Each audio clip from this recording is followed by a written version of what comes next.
RFD TV presents Gentle Giant with Pam Minnick and Katie Kaufman. South Dakota has a rich history with gentle giants. The state was settled with the help of heavy horses, conquering the rugged trails through the Badlands and farming in the rolling prairies. You're right, Pam. We'll take all of you to Schaefer, Belgians, where the rich history of draft horses is still alive.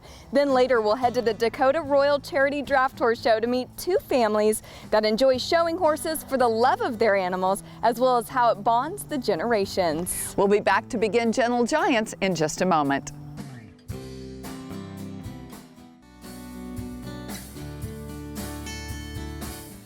Welcome back to Gentle Giants. Near Sioux Falls, South Dakota, in the tiny town of Winfred, the rolling pastures of the Schaefer farm have been dotted with beautiful blonde Belgian horses for more than 50 years.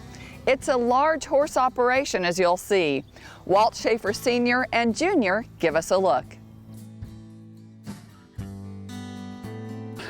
My grandfather moved to our farm in 1910. So that was 105 years ago. Much of what they did with horses and mules at that time.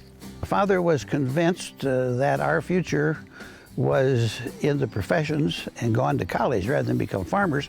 And in 1962, I always thought that draft horses were going to become popular again. And I liked Belgians because I'd remembered a sorrel Belgian with a white mane and tail when I was a younger boy, and I always admired that horse. Started to get a few Belgian horses and had about 8 or 10 by the time that I took the job out at the Boys Ranch. And then we used them as part of the public relations and therapy with the Boys Ranch, and did that for 34 years. I retired and my son stayed 6 years. They were here when I was born, and I've continued the love for the Belgian breed. I respect all the draft horses, but I do enjoy Belgians. That's what I grew up with. You know, we've got a lot of huge cattle, a lot of cattle country where we're at right here, and so a lot of our horses, we take a lot of the same principles, same philosophies that a lot of our neighbors do with cattle, and so it's a little different, but we really enjoy raising them, and Belgians are just deep in our blood. The horses became our livestock of choice. Our farm had been an Angus cattle operation from 1910 until my father died. And this whole country right here is cattle country. Looking over here, a quarter mile is a 1,000 head feedlot. And as you look around here, you see all the corn and the beans and the hay that's put up. But this is cow country. This is what it is. Horses are much more self-sufficient than cows, and I raised them that way. They live out. They're a great salvage animal. We've put together a good set of independent horses, and we raise about 35 colts a year at this time, which actually we've cut down in numbers. Pioneers in the Belgian draft horse breed. Been around for a long, long time, made their mark in the hitch industry with McCross and Boys Ranch. Just genuinely nice, good people. You will see probably one of the largest Belgian herds, certainly in the Midwest in America, and it's downsized quite a bit from what it used to be. I think they're down to about 40 or 50 mares, where I believe in their heyday they were well over 100 mares raising foals each year. Registered Belgians entered the Schaefer Belgian farm era kind of back in the 60s is when that started to come up. And my dad had a goal. For whatever reason, he had a goal that he would like to have 200 mares by the year 2000.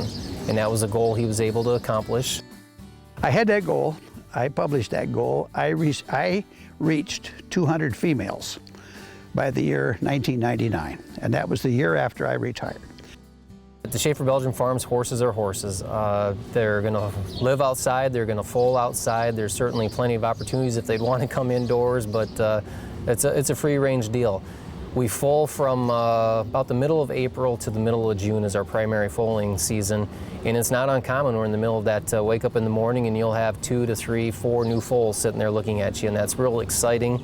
I've got a young family, so it's fun to introduce them to the animals and to the breed and into this industry and all the great people that are involved. But I find it rejuvenates me. I've got a 9-to-5 job just like everybody else, but I really enjoy my weekends and my time when I get to go up to our home place and be involved in that. They're very self-sufficient. They live on their own. They foal on their own. You go to bed at night and you come out in the morning and see how many colts you got. We work through selling colts and keeping the older mares, and then as the mares aged, we went down in numbers to we're down to about 55 mares now, and that's what we can handle on our own land, on our own property.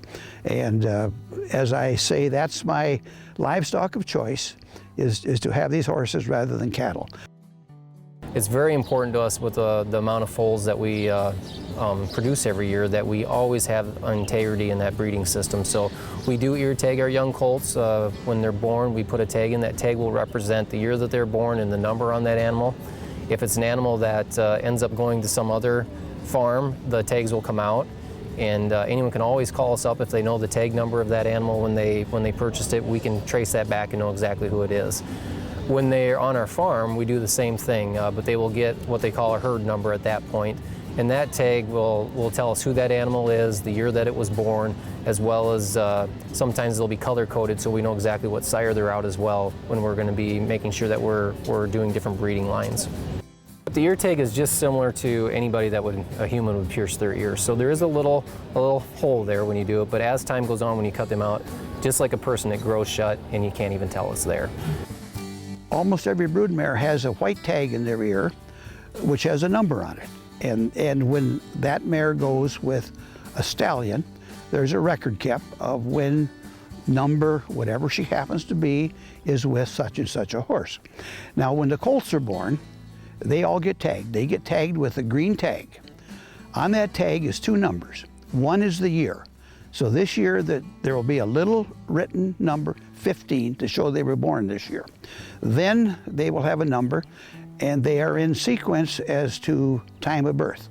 So a colt that carries a tag of 15 and has a number of 21 on it means it was the 21st colt born that year. We tag the male horses, the stud colts, in the left ear. We tag the female horses in the right ear. So when it comes time to sort them or identify them, we know what we have. When you sell them then, you just clip out the tag and all you have is an ear with a little hole in it. So if you see a horse somewhere and you wonder whether I raised it or not, look and see if there's a little hole about, just a little round hole in the ear. If it's a female, it'll be in the right ear. If it's a male horse, it'll be in the left, because that was part of our identity system. The Schaefers, it's not a show barn. It's a livestock operation. They breed a different type of a horse that's for everybody, something everybody can afford, and they're familiar to a lot of success in the show ring also. Don't kid yourself.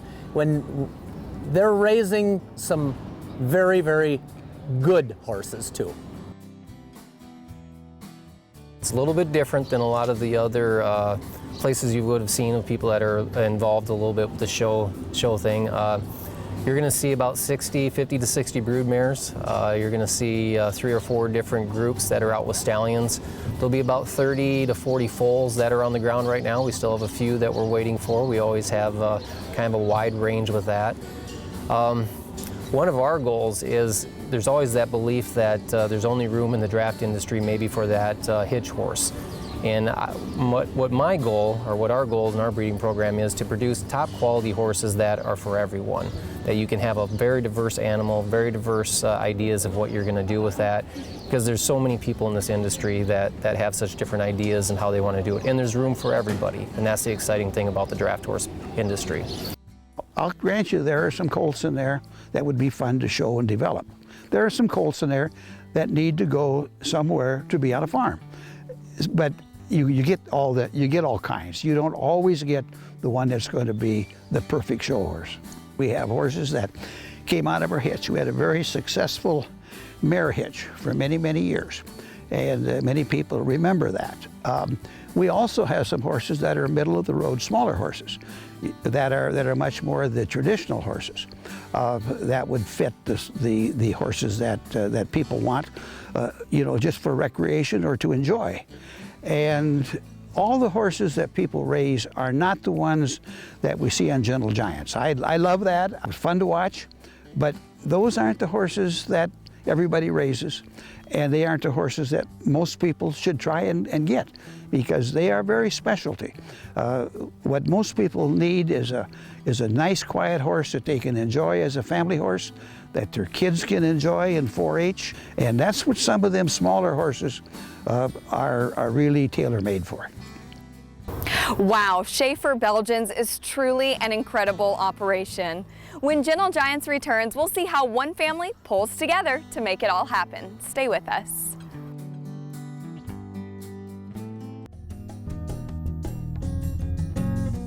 Welcome back to Gentle Giants. Having a 6-horse hitch and traveling to shows is a major undertaking, even for a corporate hitch. But when you're a family operation, it takes everybody pulling together, and that's what we'll see with the Pittman family. Family, I mean, most of them you're looking at a lot cheaper budgets and stuff. I mean, your budget's a lot smaller. You don't got the money to run around everywhere. So you're taking horses and trying to make them work and stuff, make them do it, and their horses want to do it, already do it. So it's a little bit challenging because you got a lot more work to put into it. Plus, all of us have full-time jobs, so we come home from work and then we go out to the barn, and there's just not enough daylight in the day to make it all work. It is a family affair. We started with 2 horses that we got from Waverly. Kind of an interesting story. How we started with Percherons was we had our local county fair, and the kids were both junior drivers. We only had one set of horses, so Emma ended up, she won the toss drive, and Mark was upset. A friend of ours come with 2 Percherons and said he could drive his. Well, Mark won, and that was the end of it. You know, ever since then, the Clydesdales were out and Percherons were in. It's a lot of fun just to be with everybody. Everybody's here to have a good time, and it's just a lot of fun because there's no arguing, nothing, just everyone does stuff and away we go. I started driving a team when I must have been 5 or 6, and I've been driving the 6 since I was 15. They both like to drive, and they're very family orientated, you know. Keeps us together, everybody enjoys. We're at each other's neck at the show and great after the show, so it's typical. It's a really beautiful wagon. It's really heavy though, I wish it was lighter, but it's beautiful and it's fun to sit. You're way up there in the air and it's a whole new look, and it's fun driving on it. I really like it. But I think they need a lot more time and effort spent with them at home. You know, we get home from work and we're rushing to get it done before it gets dark and stuff, and then working when it's dark still. If we could have a little bit more time and spend more time with them, you know, and just not push them quite so hard, I think they would go along a lot farther, but just not enough daylight in the day to make it work for us. We get down to 40 below winters and stuff, so I mean it gets really cold up there and they go through a lot of feed and stuff, but I mean, it's tough because you gotta have them in the barn and stuff, but it just all takes time and effort. Effort's the big part. When it's 40 below, it's hard to want to go out and do chores. Our wheel team's about 18.3, and my swing team, I got one that's 18.2 and one 18, and my leaders are about 17.3. Most of them we've had now for 3 years. One is new this year, and he's really coming along, and I'm really happy with him. So far we're doing pretty good. I got little changes to make, but we're getting there, I think. It really makes a person feel good when you can go in the ring, come out, be happy with the way it went. I mean, it's a great confidence builder to come out and be happy with the way you did. And I mean, it's fun beating people, but it's also just fun just to know that you had a good drive and you're happy with the horses. It's hard to describe. You know, you put a lot of work and effort into it, and we haven't had no great big wins at any major shows or something. So you always strive to try to get that first win, and I don't know what I'll be able to do if we ever do get to that point, but it's kind of hard to watch as far as when they come in. I kind of like to get over by myself so I can enjoy it, you know.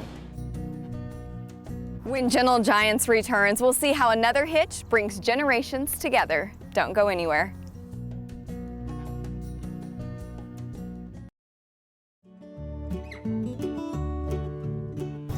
Welcome back to Gentle Giants.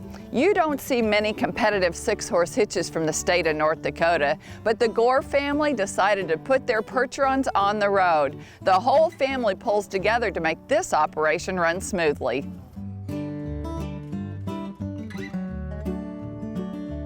I'm from Hansborough, North Dakota. And how I got involved in the draft horses is when I was a kid, I grew up, my dad always drove the light horses that we used to ride. And then when I started farming, instead of fighting with the snow all the time in the winter, I started pulling the round bales of hay with the horses, and the light horses weren't big enough, so I got the draft. I got a half draft at first, and I moved up to the draft. After a few years of that, my brother-in-law and some guys got together and they started a local show. And I went there just the old team for a couple times, and it's a desire, an addiction, I guess I call it, because once you start, I can't stop at it. I went from a team to the next year I had a unicorn, and we went to a 4, and then the year after we went to a 6. And ever since then we've been driving 6. We drive an 8 once in a while, but that's how I got involved in the draft horses.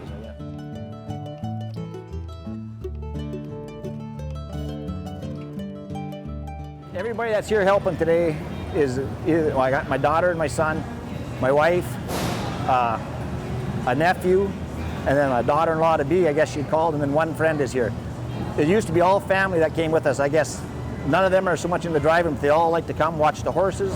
They like to help getting them ready, I guess, and stuff.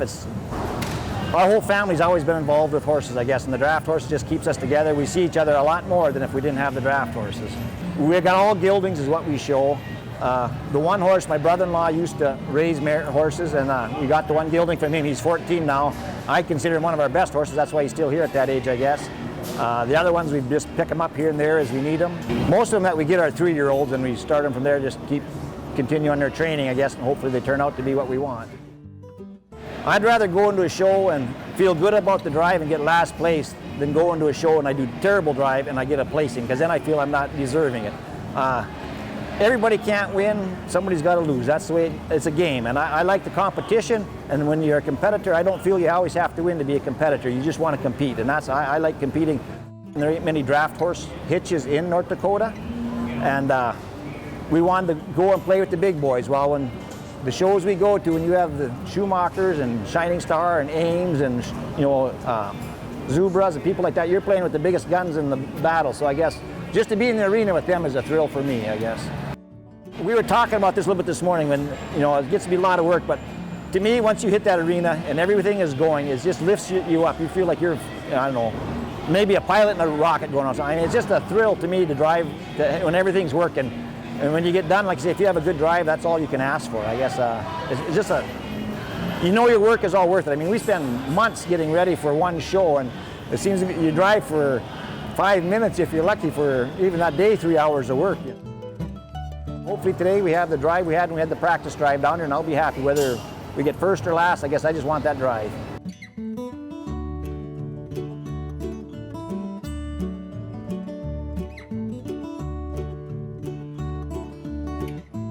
They're starting to see the simplicity of feeding total equine to the big boys rather than having various products that they have to carry or feed, and also the safety of it, the digestive problems that you can encounter, especially these horses that travel all the time. You get in different water and things, and that can create some digestive disturbances. And that's why we're talking to them mostly about the safety of not having colic concerns, not having founder concerns with variable feed intake, and also the fact that when they're traveling on the road, they can actually double the feed, the total equine, that day if they want to, and the horses aren't going to be bothered at all. All they'll do is perform better, they'll drink better, stay hydrated better, just stay stronger better while they're traveling. They won't get that road fatigue that they often get when traveling. We've seen this in all disciplines. The ropers, the barrel racers, and even the big horses will tell me that they just don't have that road fatigue. We want to thank all of you for watching Gentle Giants this time. Pam and I had a great time up here in South Dakota. Boy, two very different stories in this show. We want to thank the Schaefer family, Walter Sr. and Jr., for showing us their operation. And isn't that unique how they tag those colts to make sure that their genetics stay pure, that they know which foal goes with which mare, and boy, they've got a lot of them. And to see the Pittman and Gore families as they come together to make those 6-horse hitches run. Join us next week right here on Gentle Giants. And in the meantime, you can always see what's new on our Facebook page. Bye now.